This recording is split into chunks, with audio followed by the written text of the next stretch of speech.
আসসালামু আলাইকুম। এখন শুনবেন সংবাদ শিরোনাম। পটুয়াখালীতে জুলাই শহীদ কন্যা লামিয়া ধর্ষণ মামলায় ৩ কিশোর আসামির ১০ থেকে ১৩ বছরের কারাদণ্ড। রায়ে অসন্তুষ্ট সন্তান হারানো পরিবার। সিরাজগঞ্জ জেনারেল হাসপাতালে টাকা দিলেই মেলে গুরুতর জখমের ডাক্তারি সনদ। ব্যবহার হচ্ছে মিথ্যা মামলায়, হয়রানির শিকার নিরীহ মানুষ। গ্রিন সিটি থেকে দূষণের নগরী রাজশাহী। বৃক্ষ নিধন, জলাশয়ে ভরাট ও টানা নির্মাণ কাজে তৈরি হয়েছে অস্বাস্থ্যকর পরিবেশ।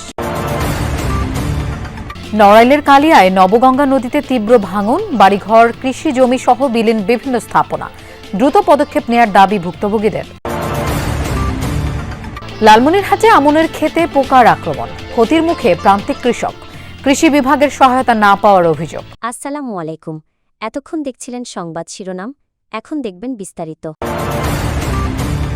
পটুয়াখালীতে জুলাই শহীদ কন্যা লামিয়াকে দলবদ্ধ ধর্ষণ মামলায় 2 কিশোর আসামির 13 বছর ও একজনের 10 বছরের কারাদণ্ড দিয়েছেন আদালত। বেলা 11টায় জেলা বিচারক এই রায় দেন। এরপর 3 জনকেই যশোর কিশোর সংশোধনাগারে পাঠানো হয়।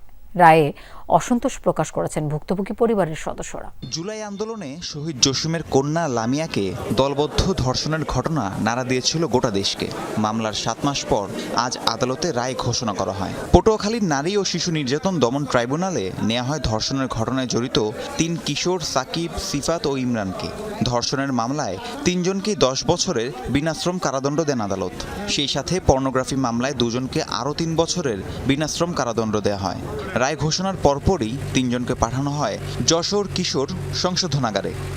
3 জনের বিরুদ্ধে 9-3 ধারা এবং সাকিব আল হাসান মুন্সি এবং সিফাত মুন্সি তাদের বিরুদ্ধে পর্নোগ্রাফি আইনের ধারায় 8-1 এবং 8-7 ধারায় বিজ্ঞ ট্রাইব্যুনাল 3 জনকে 10 বছর এবং সিফাত এবং সাকিবকে পর্নোগ্রাফি আইনে আরও 3 বছর, উভয় সাজায় বিনাশ্রম কারাদণ্ড এবং উভয় সাজায় একটার পর একটা চলবে। কুমিল্লায় অবৈধ সম্পর্কের অভিযোগে প্রবাসীর স্ত্রীকে মারধরের ভিডিও ছড়িয়ে পড়েছে সামাজিক মাধ্যমে।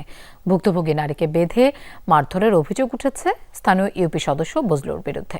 14 উপজেলার গোপালনগর গ্রামে এই ঘটনা ঘটে। মঙ্গলবার রাতে ভিডিওটি সামাজিক মাধ্যমে ভাইরাল হয়। এতে দেখা যায় সালিশ বিচারে প্রবাসী রতন মিয়ার স্ত্রীর হাত পা বেঁধে মারধর করে গ্রামের বজলু মেম্বার। তার বিরুদ্ধে স্থানীয় যুবক বিল্লাল মিয়ার অবৈধ সম্পর্কের অভিযোগ আনা হয়। স্থানীয়রা জানায়, মারধরের পর বিল্লালের সাথে বিয়ে দেয়া হয় ওই নারীকে। বিল্লালের প্রথম স্ত্রীর সংসারে 4 মেয়ে রয়েছে। এছাড়া নির্যাতনের শিকার নারীও 2 সন্তানের মা। পুলিশ জানায়, এই বিষয়ে এখনো কোনো অভিযোগ দায়ের হয়নি, তবে অভিযুক্ত ইউপি সদস্যকে আটকের চেষ্টা চলছে। বিএনপি পালিয়ে যাওয়ার দল নয়, জনগণের পাশে থাকার দল। দেশের জনগণকে ছেড়ে আগেও পালিয়ে যায়নি, ভবিষ্যতেও যাবে না, এমনটাই বলেছেন দলটির স্থায়ী কমিটির সদস্য ডাক্তার এজেডএম জাহিদ হোসেন। দুপুরে দিনাজপুরের বিরামপুর মুক্তিযোদ্ধা কমপ্লেক্সে এক মত বিনিময় সভায় অংশ নেন তিনি। বলেন, সাবেক রাষ্ট্রপতি জিয়াউর রহমানের আদর্শে গড়ে ওঠা বিএনপি মুক্তিযুদ্ধের সপক্ষের দল। এই দল সবসময়ই জনগণের পাশে ছিল এবং আগামীতেও থাকবে। এ সময়ে আগামী নির্বাচনে সবাইকে ধানের শীষের পক্ষে থাকার আহ্বানও জানান ডাক্তার জাহিদ। এর আগে উপজেলার বিভিন্ন স্থানে 31 দফার লিফলেট বিতরণ করেন তিনি। সিরাজগঞ্জ জেনারেল হাসপাতালে অর্থ দিলেই মেলে গ্রিভাস বা গুরুতর জখমের ডাক্তারি সনদ। অভিযোগ, হাসপাতালের জরুরি বিভাগের কয়েকজন অসাধু চিকিৎসক ও কর্মচারী দালাল চক্রের মাধ্যমে দীর্ঘদিন ধরেই এই সনদ বাণিজ্য করছেন। এতে মিথ্যা মামলার ফাঁদে পড়ে সীমাহীন হয়রানির শিকার হচ্ছেন নিরীহ মানুষ। জমি নিয়ে বিরোধের জেরে ছোট ভাইয়ের স্ত্রীকে হত্যার উদ্দেশ্যে মাথায় গুরুতর জখমের মামলায় নিয়মিত আদালতে হাজিরা দিচ্ছেন বেলকুচির হাফিজুল ইসলাম। তার স্ত্রী সন্তানও মামলার আসামি। পরিবারটির অভিযোগ, বাগবিতণ্ডার এক পর্যায়ে সামান্য হাতাহাতি হয়, অথচ মামলা দেয়া হয়েছে গুরুতর অভিযোগে। ছোট ভাই হামিদুলের বিরুদ্ধে সিরাজগঞ্জ জেনারেল হাসপাতাল থেকে অর্থের বিনিময়ে গ্রিভিয়াস বা গুরুতর জখম সনদ নেয়ারও অভিযোগ করেন হাফিজুর। হাসপাতালের রেজিস্টার খাতায় দেখা যায়, গত 23 জুলাই ভর্তি হন হামিদুলের স্ত্রী নাজমা খাতুন। ফিজিক্যাল অ্যাসাল্ট লেখা থাকলেও কোথাও উল্লেখ নেই হেড ইনজুরির। এ বিষয়ে ক্যামেরার সামনে কথা বলতে রাজি হননি মামলার বাদী হামিদুল ও তার স্ত্রী নাজমা। পুলিশ ও আইনজীবীরা বলছেন, আদালতে বিচারের মাধ্যমেই এই ঘটনার সত্য মিথ্যা বেরিয়ে আসবে। তবে তারা জানান, সিরাজগঞ্জ জেনারেল হাসপাতালে গ্রিভিয়াস বা গুরুতর জখম সনদ বাণিজ্যের কারণে বাড়ছে মিথ্যা মামলার সংখ্যা। মামলায় 326 ধারা কার্যকর করতে বাদীপক্ষ অর্থের বিনিময়ে ভুয়া সনদ সংগ্রহ করে। এ নিয়ে সম্প্রতি আদালত ইনজুরি সার্টিফিকেট আইনে নির্ধারিত ফরমে প্রদান করার আদেশ দেন।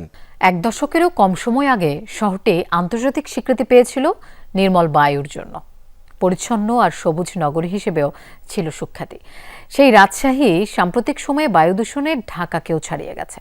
সুইজারল্যান্ড ভিত্তিক পরিবেশ পর্যবেক্ষণ সংস্থার তথ্য অনুযায়ী দেশের বিভাগীয় শহরগুলোর মধ্যে সবচেয়ে খারাপ বায়ুমান রেকর্ড হয়েছে রাজশাহীতে।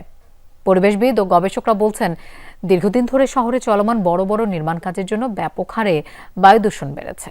সেই সাথে পর্যাপ্ত গাছ, জলাশয় ও পদ্মা নদীতে পানি না থাকায় সুনাম হারাতে বসেছে রাজশাহী।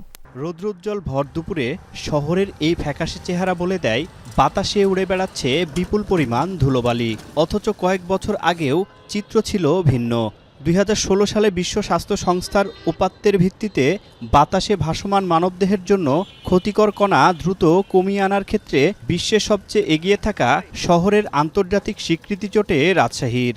এর সঙ্গে নগরীর সড়কে সড়কে বাহারি ফুল, নানা প্রজাতির গাছ আর উন্নত পরিচ্ছন্নতা ব্যবস্থাপনা রাজশাহীকে দেশের অন্যতম সুন্দর শহর হিসেবে পরিচিত করে তোলে।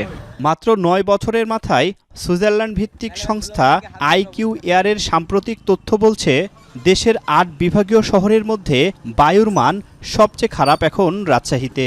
শুধু বায়ুর মানই কমেনি, আগের সেই পরিচ্ছন্ন চেহারাটাও যেন হারাতে বসেছে। নগর জুড়ে দীর্ঘ সময় ধরে টানা নির্মাণ কাজ বায়ু ও শব্দ দূষণের কারণ হয়ে উঠেছে। নড়াইলের নবগঙ্গা নদীতে হঠাৎ তীব্র ভাঙন শুরু হয়েছে। এতে বিলীন হচ্ছে কালিয়া উপজেলার একের পর এক গ্রাম। ঝুঁকিতে রয়েছে মসজিদ, কৃষি জমি ও গ্রামীণ সড়ক। ভাঙন ঠেকাতে দ্রুত ব্যবস্থা গ্রহণের দাবি জানিয়েছে ভুক্তভোগীরা। এদিকে ঊর্ধ্বতন কর্তৃপক্ষের সাথে আলোচনার মাধ্যমে পদক্ষেপ নেওয়ার আশ্বাস দিয়েছেন পানি উন্নয়ন বোর্ডের কর্মকর্তা। নড়াইলের নদী তীরের এলাকা কালিয়া উপজেলা। তীব্র ভাঙনে নবগঙ্গায় বিলীন হচ্ছে কৃষি জমি, বসতভিটা সহ বিভিন্ন স্থাপনা। নিঃস্ব পার বিষ্ণুপুর, গাজীরহাট ও সুপ্তগ্রাম সহ কয়েকটি স্থানের বাসিন্দারা। ভাঙনের কবল থেকে বাঁচতে ঘরের টিন, আসবাবপত্র সহ প্রয়োজনীয় সামগ্রী সরিয়ে নিচ্ছেন অনেকে। ঝুঁকিতে নদী তীরের মসজিদ, সড়ক সহ শতাধিক পরিবার। দ্রুত ব্যবস্থা গ্রহণের দাবি ভুক্তভোগীদের। লালমনিরহাটে পোকার আক্রমণে নষ্ট হচ্ছে বিঘার পর বিঘা জমির ধান। কোন রোগের জন্য কোন কীটনাশক ব্যবহার করতে হবে তাও জানেন না অনেক কৃষক। ফলে ভুল কীটনাশকের প্রয়োগে কমছে না পোকা। কৃষি বিভাগ থেকে এই বিষয়ে পরামর্শ মিলছে না বলে দাবি কৃষকদের। আর কৃষি কর্মকর্তা বলছেন, ফসলে পোকার আক্রমণ নেই। দিগন্ত বিস্তৃত, চোখ জুড়ানো সবুজ আমনের ক্ষেত, তবে এর একটি বড় অংশেই পোকার আক্রমণ। চলতি মৌসুমে যেখানে ফসল ঘরে তুলে লাভের আশা, সেখানে ধানের এমন করুণ দশায় বিপাকে কৃষক। লালমনিরহাট সদরের হারাটি, গোকুন্ডা, আদিতমারির সারপুকুর, সাপটিবাড়ি, ভেলাবাড়ি ইউনিয়ন ছাড়াও অন্য উপজেলাতে বেড়েছে পোকার উপদ্রব। কীটনাশক ও যথাযথ যত্নেও দমানো যাচ্ছে না পাতা মোড়ানো, কারেন্ট পোকা ও মাজরা পোকার আক্রমণ। এভাবে ফসলের বাড়তি পরিচর্যায় গুনতে হচ্ছে অতিরিক্ত টাকা। তার উপর বীজ, সারের আর শ্রমিকের খরচ তো রয়েছেই। পোকামাকড় দমনে সংশ্লিষ্টদের পরামর্শ না পাওয়ার অভিযোগ করেন কৃষকরা। কৃষি কর্মকর্তা বলছেন, মাঠ পর্যায়ে নিয়মিত পরামর্শ দেওয়ার পাশাপাশি কীটনাশক কোম্পানিগুলোর কার্যক্রমেও রয়েছে কড়া নজরদারি।